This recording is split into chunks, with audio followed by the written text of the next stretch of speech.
morning. Heavenly Father, we love you so much. We praise your holy name. We lift you up. I'm so thankful we can be here together to praise you and to realize, Lord, that you are a firm foundation upon which we can build our lives. And as we continue to study your word and work through the different things your word has to teach us, I just pray that you'll help us to take these important lessons to heart as we continue to confess Christ as the Lord of our lives and devote ourselves to giving everything to him. We give you these things in Jesus' precious name. Amen. All right, so we are continuing in the Joseph story, continuing our study in the book of Genesis, and we are in Genesis 47, verses 13 to 26. This is again one of those passages that's a lot of fun because it forces you to think about why this is in a biblical text, why God did things that way, and what are we supposed to learn from this? I was thinking about this story. This thing that happened to me when I was about 18 or 19. I was working one of my earlier jobs. I worked for Vons, the grocery store, for quite a long time, and I started working for Vons in El Centro and then eventually transferred up and worked in El Cajon. But when I was working for Vons in El Centro, there was a day, and this sort of thing used to happen, probably still would if you went into a Vons, but somebody's battery was dead in the parking lot, and they came in and they asked if there was anybody working in the store who could help them with that. And so my supervisor at the time asked me if I would be able to, with my car, help this person get a jump start in the parking lot. It was this family, and they had this, this nice SUV, and at the time I was driving this fantastic 1982 GMC Suburban. Nick remembers that one. We just have to, that's not important to the story, we just need to talk about it every once in a while, because, these were good days. Well, so I got, my nice Suburban with 2 batteries, and we hooked them up to one, and they started to turn the key. And a little bit of background, actually my Suburban is relevant now I think about it, because just the week before my father had my dad knows how to work on cars. I don't really. He tried to teach me. It never really stuck. Working on cars and math, it's in one and out the other. But that said, my starter had gone out, and my dad had replaced the starter, and so I sort of knew what it sounded like when a starter was going out. And this person in their SUV, they start turning the key, and they're not getting anything related to the battery, but I'm hearing a sound that just sounds like, well, their starter's gone out. And I told them, I think that's a starter. I don't usually know these things, but this is pretty fresh, and the sound was familiar. And it's funny, because I'd come over to help them jumpstart their car, but the person working on it just seemed kind of annoyed, didn't even reply, just sort of, turned around and, kept fiddling, and it didn't work. We tried to jump it, it didn't work. And I was like, well, I got to get back in and get back to work here, but I think it's a starter. The person just ignored me. And so when I finished my shift, I had about 2 hours left. By the time I finished my shift, I come out, and they had gone to, the auto zone or something, and they'd gotten a brand new, I think, interstate battery, and they put the battery in the SUV, and then they start to, turn it on, and you're getting the noise that, is letting you know the starter's bad, and the battery didn't do anything. And I was very tempted to, because I was still parked right next to them, because I parked my car there, I was really tempted to say one more time, I think it's a starter, but I didn't. And I don't know the end of the story. I'm assuming eventually they probably got towed to a mechanic shop. They weren't there the next morning when I came to work, Probably got towed to a mechanic shop, and I'm assuming, unless I had that wrong, the mechanic said, maybe it's a starter. The point I'm making is that sometimes there is the right advice, and for one reason or another, it's just not something that somebody wants to hear, or there's the right information, and there's a hesitancy to tap into it, and down the road, this has long-term consequences or short-term consequences, depending on the situation. But the point we're getting at is, it's very important for us as believers to have our hearts in tune to the leading of the Spirit and to be involved in our Christian community in such a way that we can hear and be ready to receive good, wise, and godly advice. listening to godly advice is always going to be beneficial, and ignoring good, wise, and godly advice is always going to have some sort of consequence. Now, that's the essential thesis of the message this morning.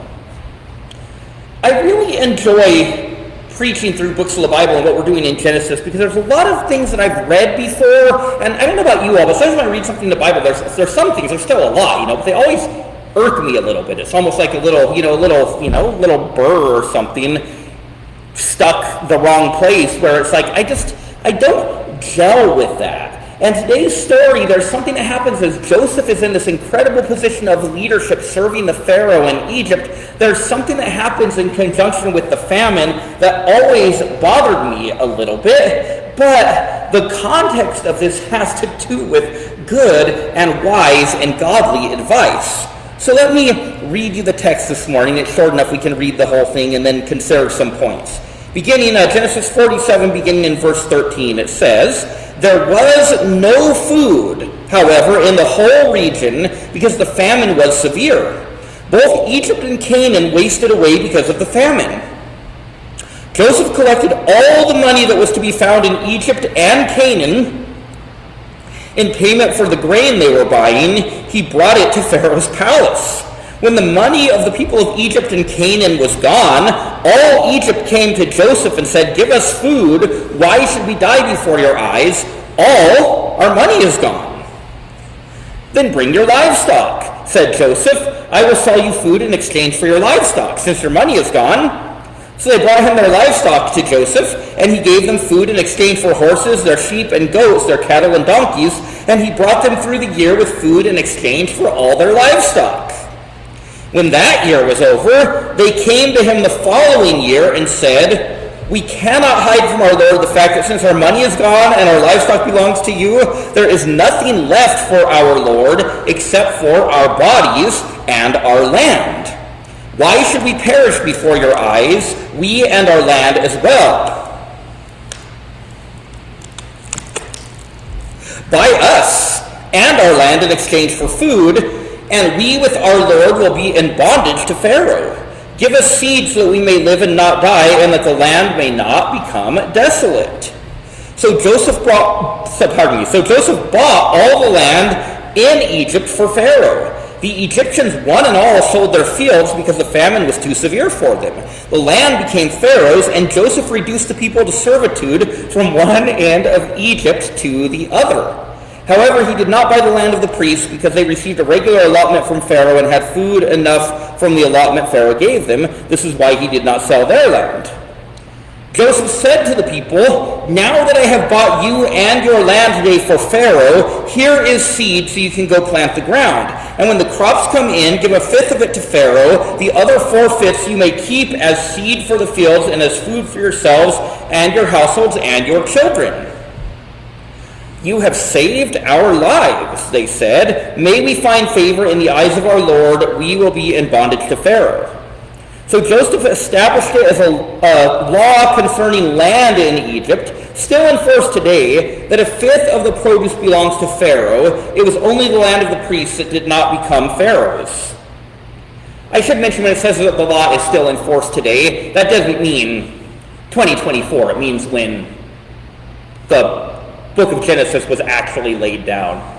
Technically, there's not a Pharaoh in Egypt today. But, I was thinking about applying for that job. Okay, but at the beginning of this section, let's just talk about how Egypt was running before this passage. Pharaoh was the king. He was the ruler in Egypt, but prior to the famine, there was private property. People owned their own lands. There was kind of like a social hierarchy. There was a nobility. There were landowners, and they had, their own slaves in the culture of the day. But there were landowners. There were private property.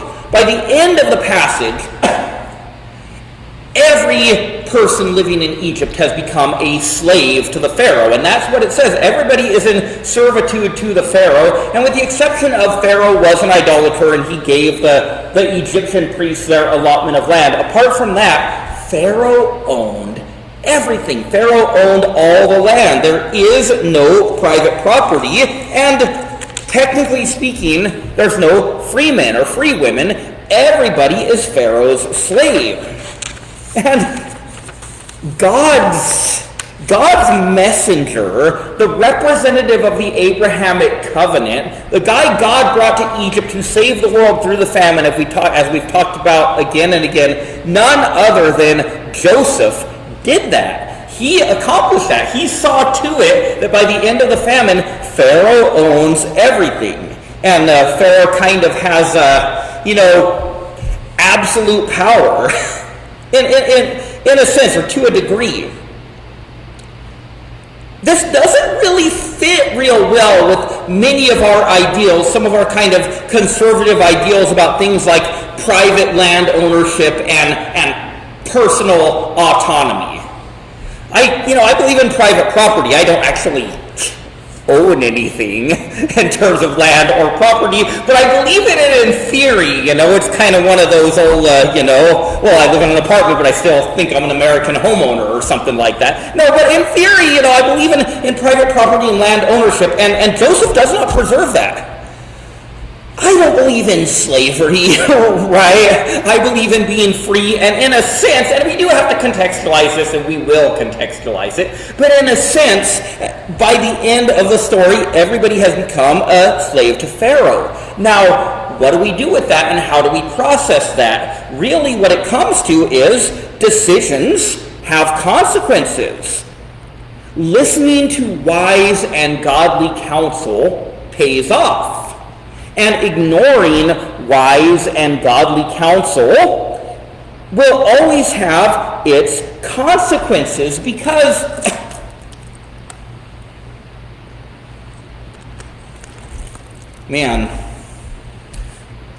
one of the things that is really hard for human beings to get through their heads and into their hearts is that the way we feel doesn't create reality.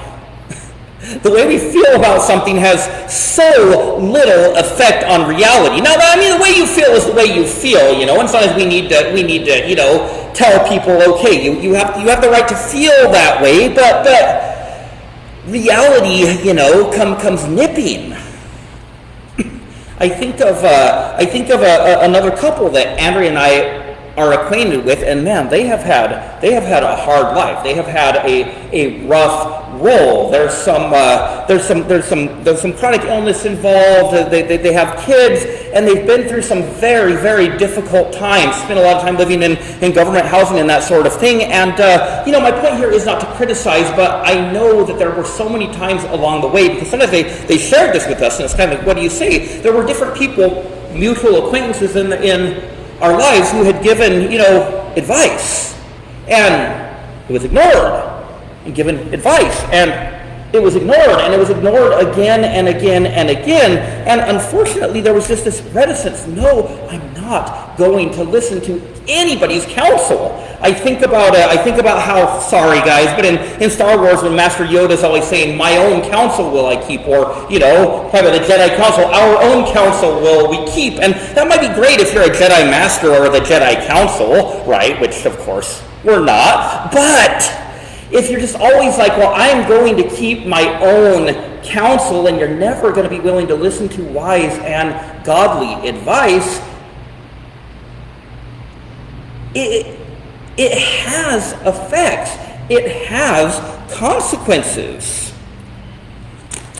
Whereas what we have in the broader Genesis narrative is when the Pharaoh, let me say this about the Pharaoh, because the Pharaoh in Egypt at that time was incredibly blessed by God. Incredibly blessed. He became a very prosperous leader, one of the most prosperous leaders in the history of the world, really. And this was so rooted to the fact that when Joseph interpreted his dream, and he could see that there's some God thing going on here, he listened. And Joseph gave some advice. And not only did he take the advice, but he could see that Joseph is a wise man, and he put Joseph in charge, and Joseph made all these things happen that made him incredibly prosperous. We have no evidence whatsoever that Pharaoh became a believer in Yahweh as the one true God. He still allotted his land to the Egyptian priests and all of these things. However, he did take the right advice at the right time. He realized that Joseph, if he didn't recognize Joseph's God as the one and only God, he at least recognized that Joseph is representing a real God who is saying something that he is really going to do, and he took the right advice and it paid off. Whereas, as we've mentioned before, let's talk about some of the things the text has told us that Joseph has been doing. He's putting aside, when it was the time, because as you remember, there's 7 good years, 7 years of plenty, and 7 bad years, where it's the famine and nobody's got anything. I don't think the Pharaoh was like, psst, psst, psst, Joseph, don't tell anybody the 7 bad years are coming. Let's keep that a secret so I can get a hold of all the land. This wasn't Pharaoh's plan. Joseph serving Pharaoh, and frankly speaking, serving him well, Joseph is the one who gets all the land for the Pharaoh. There was no secret, and this isn't the sort of thing you could have kept secret, because during the years of plenty, what's going on? Joseph, in cities all over Egypt, in every city in Egypt, we're told, he's building these huge grain silos, and he's storing all this grain. He's making preparation for the coming famine. And while the text never tells us this explicitly, my suspicion is word got out. Hard thing to keep secret for 7 years. Word got out. If it wasn't proclaimed, and it might have even been proclaimed, but if it wasn't proclaimed, word got out. This incredible famine is going to follow the incredible prosperity. And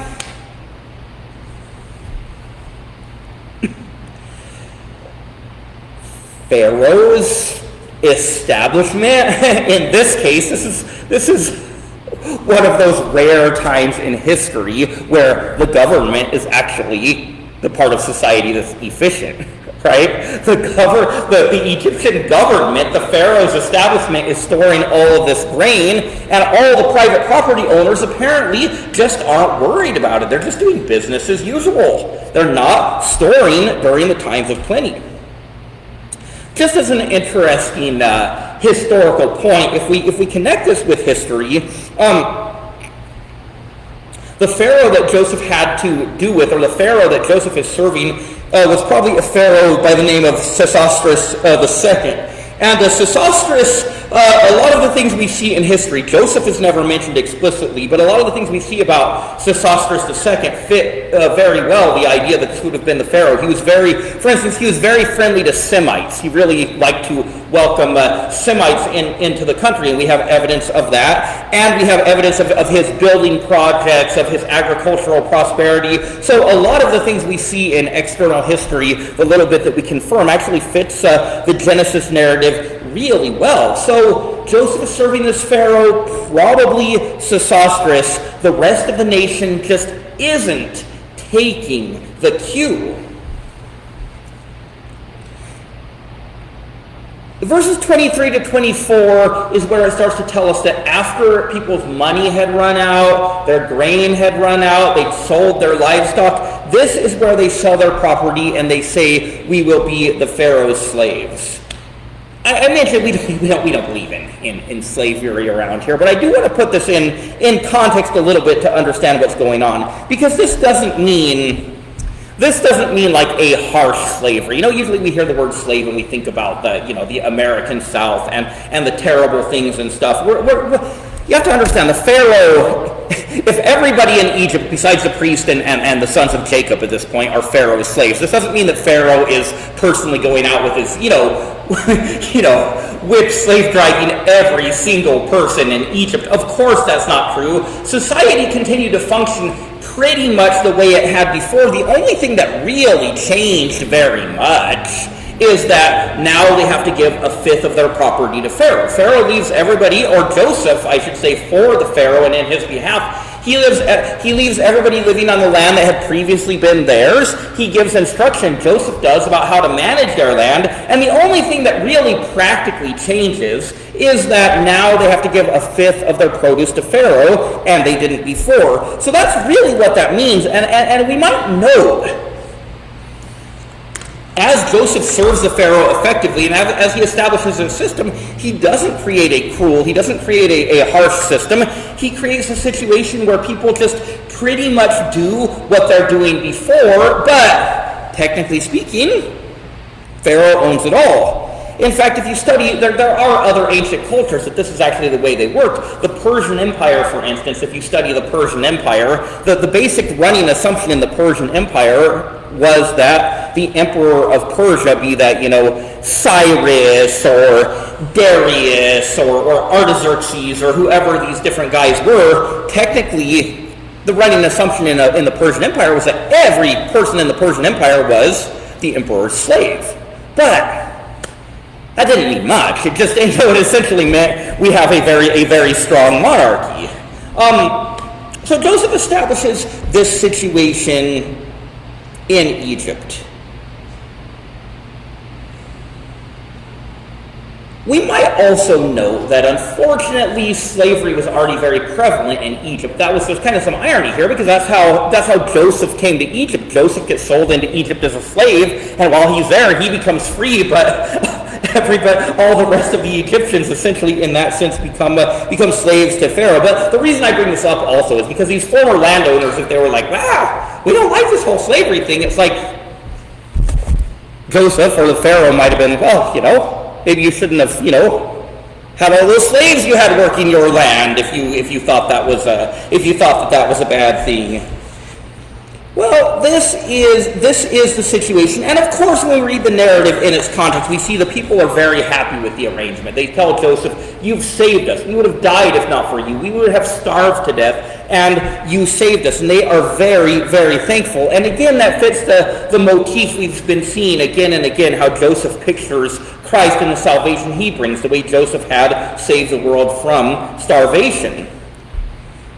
You have saved our lives. May we find favor in the eyes of our Lord, and we will be in bondage to Pharaoh. That's what they say. And then this 1/5 law, 1/5 of produce belonging to Pharaoh, that is the outcome. And the Pharaoh, because of what Joseph did for him, became a very, very prosperous ruler.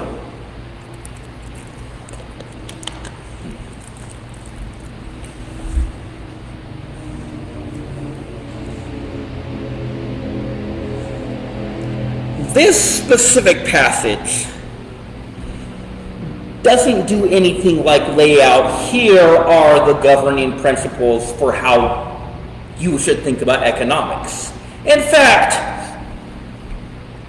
the Bible isn't really a handbook on economics, because people in biblical times didn't really think about economics the way we think about economic theory and stuff today. That wasn't part of the thought processes and that sort of thing. However, here's what we can recognize, and here's what we do see. There was a lot of private property, a lot of private land ownership. There was what we might call a landed gentry prior to the famine. After the famine, everything belongs to Pharaoh, and there is no landed gentry. But here's how this did not work.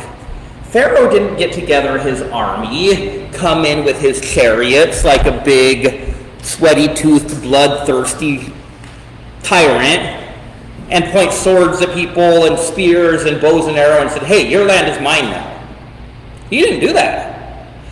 All he did was let the capable guy who was a representative of the one true God be in charge. He listened to good and wise and godly counsel, and the landowners, the Egyptian nobility, they just didn't. They didn't worry about it. They didn't bother with it. Maybe they thought, the famine won't be that bad, or we'll make it, or building grain silos, that sounds like a lot of trouble, or something like that. We don't know exactly what they thought, but they didn't heed the warnings, they didn't heed the counsel, and this is where it ended up. Again, the lesson from this passage, I believe, has to do with living wisely and taking good and godly counsel. one of the principles we see here, God is a gracious God.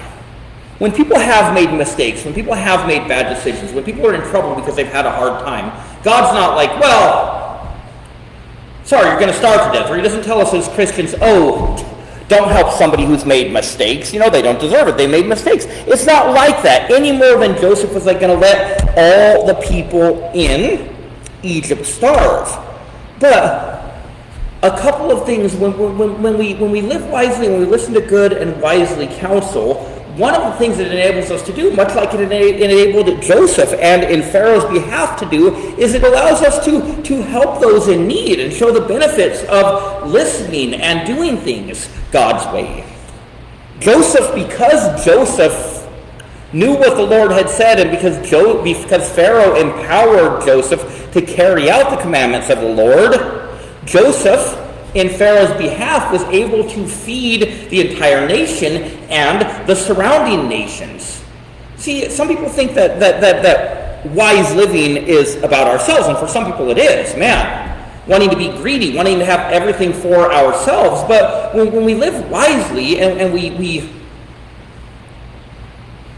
exercise wise and biblical principles with the things the Lord's allowed us to have, it puts us in a position to be able to help those around us. And kind of, be an example to those who need a good example of this sort of thing. Pharaoh became much more prosperous than he was before, fundamentally because he listened to good and wise and godly counsel. Any landowning Egyptian could have done the same thing, and not a single one of them did.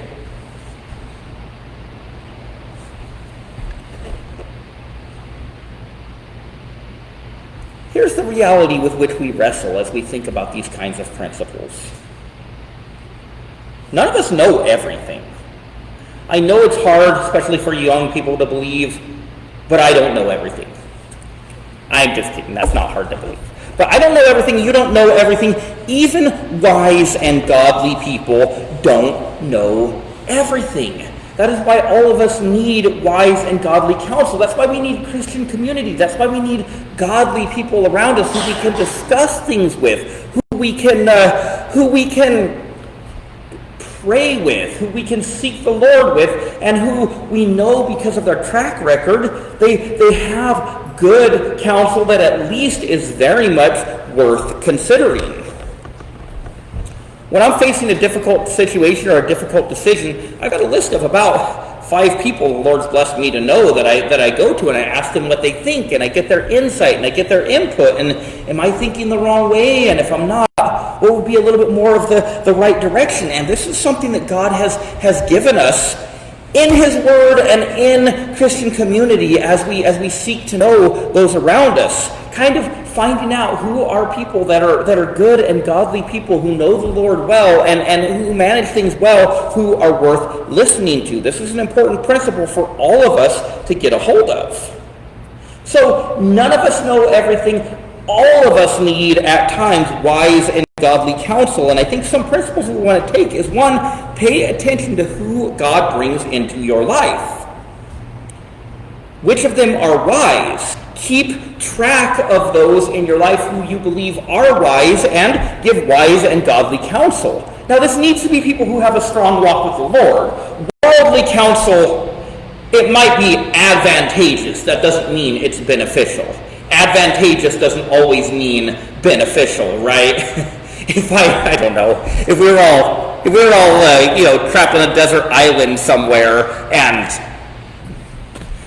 you guys didn't know, somehow I got all the granola bars and none of you knew that the granola bars existed, and I buried them in a treasure chest at a certain place, and I went and got one whenever I got hungry, and all the rest of you are starving. That would be advantageous for me, but that would be greedy and wicked and not beneficial. Things that are beneficial involve grace, involve generosity, involve sharing, but they also involve wisdom. Get to know people in your life who are godly, who you believe have a strong walk with the Lord and who can give wise and godly counsel. And these are the people who you want to ask what they think, and you want to pray with them, and you want to listen. Kind of a freebie here is if you ask somebody for advice and they say, I want to pray about that a little bit before I give you an answer. That's probably a good person to listen to, because he does know everything. The Lord knows everything. We have this wonderful doctrine called omniscience, and the doctrine of omniscience means God knows absolutely everything. And sometimes he helps us to know what he knows, and we can access this through prayer and through the prayers of other people who the Lord leads in this way. So if you ask somebody's advice and they say, let me pray about it, and then I'll tell you what I think, it's a really good person to kind of, maybe keep in your pocket, as it were.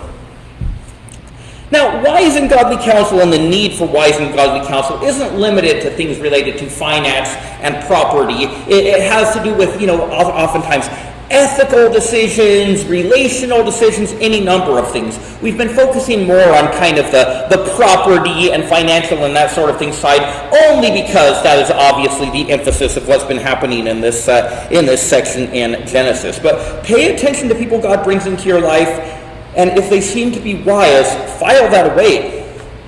One of the wonderful things, and there's a lot of things that are not wonderful, but one of the wonderful things about things like text messaging and instant messenger and social media is it's a lot easier to not lose track of people. It's a lot easier to get a hold of people and find where people are. So if you know somebody who's wise and godly and you live on the other side of the world, doesn't mean you can't ask for their advice. That's one of, as I say, one of the few benefits of the technological interconnectedness of the world in which we live.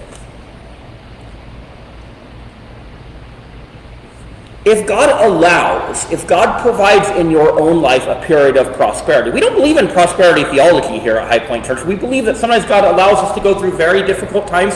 Sometimes we suffer, and sometimes there are difficult situations that have nothing to do with our own making. That happens. We live in a world of sin. We live in a world of robbery and corruption and any number of different things. But if God does allow you a period of some prosperity, one of the Genesis principles we see is it's always a good idea to lay aside for the future against the times when things might not be so prosperous. Perhaps for you individually, perhaps for society. And this gives you an opportunity to kind of weather the blows and weather the storms, at least for a little bit longer. And here's part of the key. It also allows you to be generous and help those who maybe haven't been quite as wise, or maybe didn't have the opportunity to lay things aside. When we were going through the book of Ephesians, one of the things that really stood out to me is in Ephesians 4:28, and it's the command. It was that section, if you remember, where it'll give a negative command, don't do this, and then it'll give a positive command, do this. And the negative command was about stealing, don't steal. It said, anyone who has been stealing must steal no longer, but must work, doing something useful with their own hands. So hard work, contrary to what a lot of people out there are thinking, hard work is a biblical principle. But hard work isn't for greed.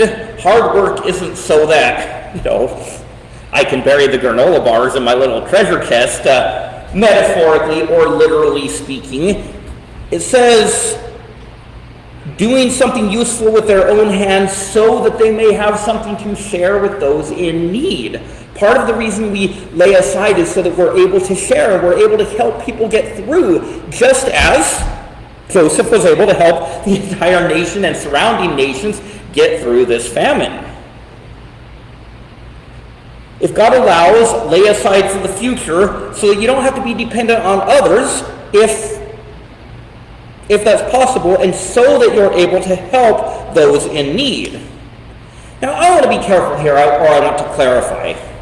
I am not suggesting that anytime someone is in need and needs to get help from somebody else that they have been irresponsible. There are many, and I'm also not saying if you're in need, it is wrong to ask for help. Those are not biblical principles. we know from the Bible and from many of us from our own lives that sometimes things go wrong, and sometimes you didn't do anything to create a difficult situation you're in it, and sometimes you need help. And the last thing in a church like ours, the last thing I would ever want is for there to be any of you who have a need that you feel uneasy about talking to somebody about it, all right? So just don't hear me saying that, because I am not saying that. But sometimes God allows us to be doing a little better, and it's helpful for ourselves and for those around us if we don't just assume everything's going to keep working the way it's always working.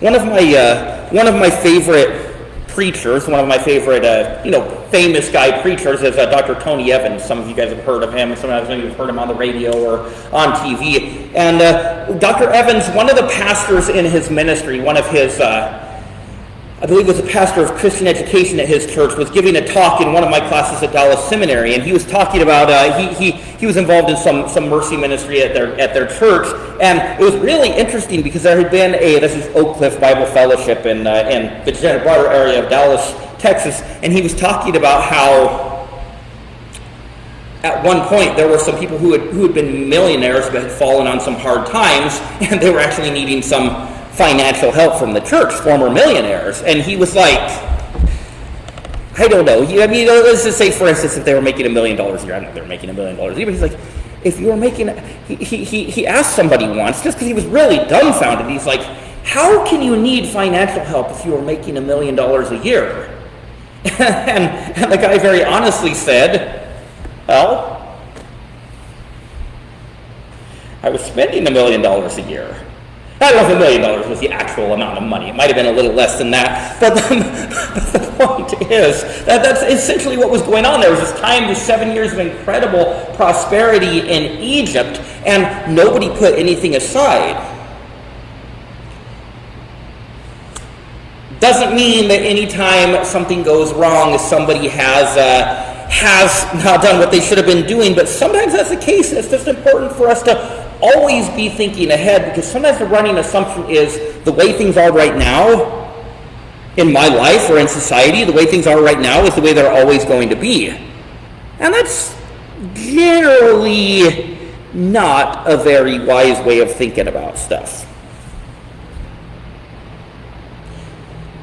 We can't guarantee things like prosperity or even stability in our lives, because the world is just too unstable and way too many things can go wrong with wars and famines and illness and any other number of different things. However, we can say this: responsibility, planning ahead, and listening to wise and godly counsel, it dramatically increases your odds of doing better.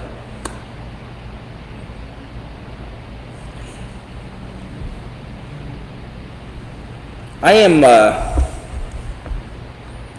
am very, very thankful that our church survived the COVID situation. It was a tough time.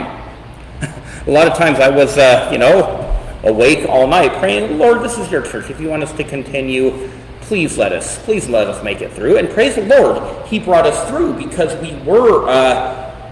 we were seeking the Lord. But it helped a lot that when COVID hit in 2020, we had a little bit of a savings account, so we weren't like at this point where 1 month, because there was we have renters here at High Point. I think all of you know that, and there was like 4 months or something where we weren't collecting any rent.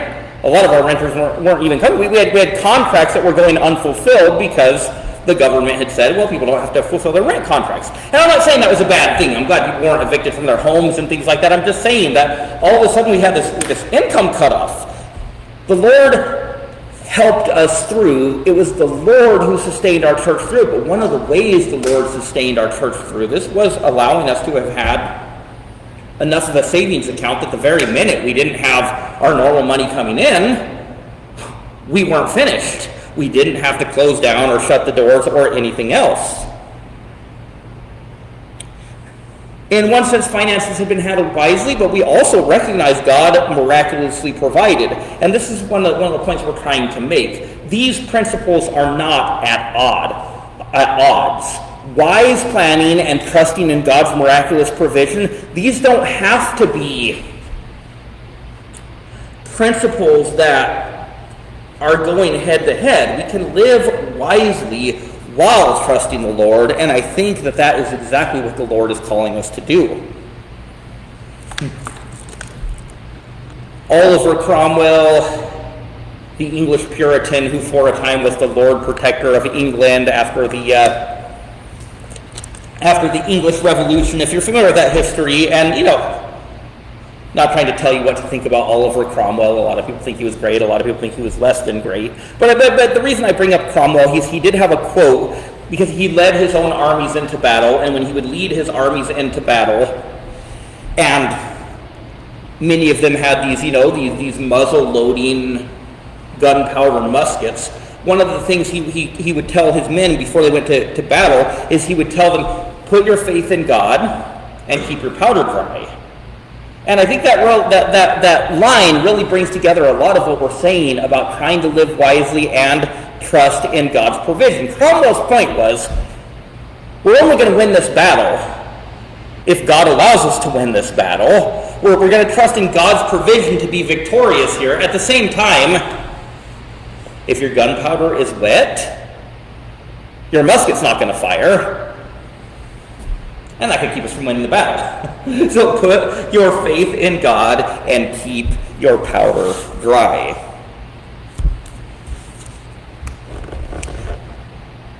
God can allow many trials. God teaches us many things through suffering and hardship.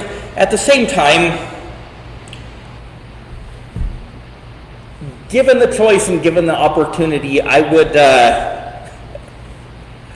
rather be more like Pharaoh listening to Joseph in this story in my life than the rest of the Egyptians who just went like that.